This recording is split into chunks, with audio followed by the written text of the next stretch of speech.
Turning to a very different kind of sport, tomorrow is the Great American Race, the annual Daytona 500. Let's get an inside view from one of NASCAR's rising young stars, rookie driver Kyle Larson, who joins us from Florida's Daytona International Speedway. Kyle, we're honored to have you with us this morning.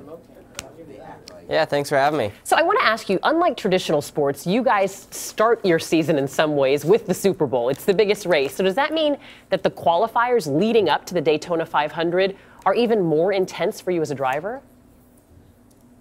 Yeah, this whole Speed Weeks is probably the most intense time of the year. You know, we have two dual races to get us locked into the field for the Great American Race, and then yeah, the race this Sunday is something really crazy. You know, like you said, our biggest race of the year starts our season, so I think that's pretty unique, and it always has a great finish. So I'm really looking forward to it.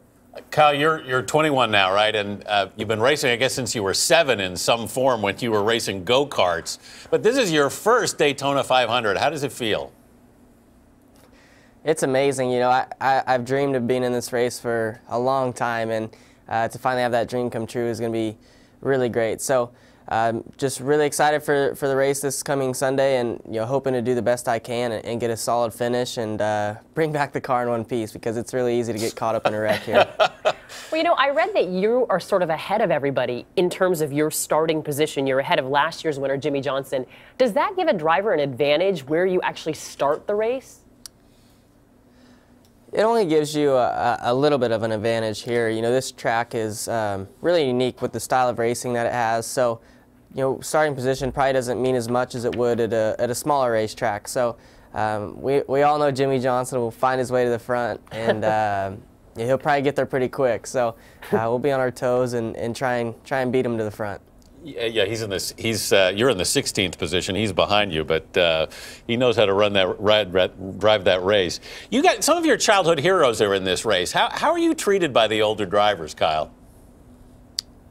It's all been good so far. I haven't had any run-ins yet. I got to race with a few of them last year in the Nationwide Series, and so got experience doing that. And they all treat me pretty well so far. I'm sure we'll have a couple run-ins at some point throughout the year with one or two. Hopefully not, but it's pretty inevitable that things are going to happen. So, but like I said, just try and stay out of trouble for this Sunday and have a good time. All the viewers out there can watch it on Fox at 1 p.m. Eastern on Sunday. So hope you guys tune in. I want to ask you about this comment that sparked a little bit of controversy. NASCAR legend Richard Petty basically made a dig at Danica Patrick. He said she would only win if, quote, everyone stays home. Is that the kind of comment that you guys even pay any attention to when you're drivers and when you're competing in this field? No, I don't try and pay any attention to it. I think she does a great job. This sport is extremely tough, and I've got to experience a handful of races in it last year, and really changed my respect for this series. Knowing how tough it is now, and I think she does a great job. She won the pole for the Daytona 500 last year and had a good finish too. So, like I said, I think Danica does a fine job.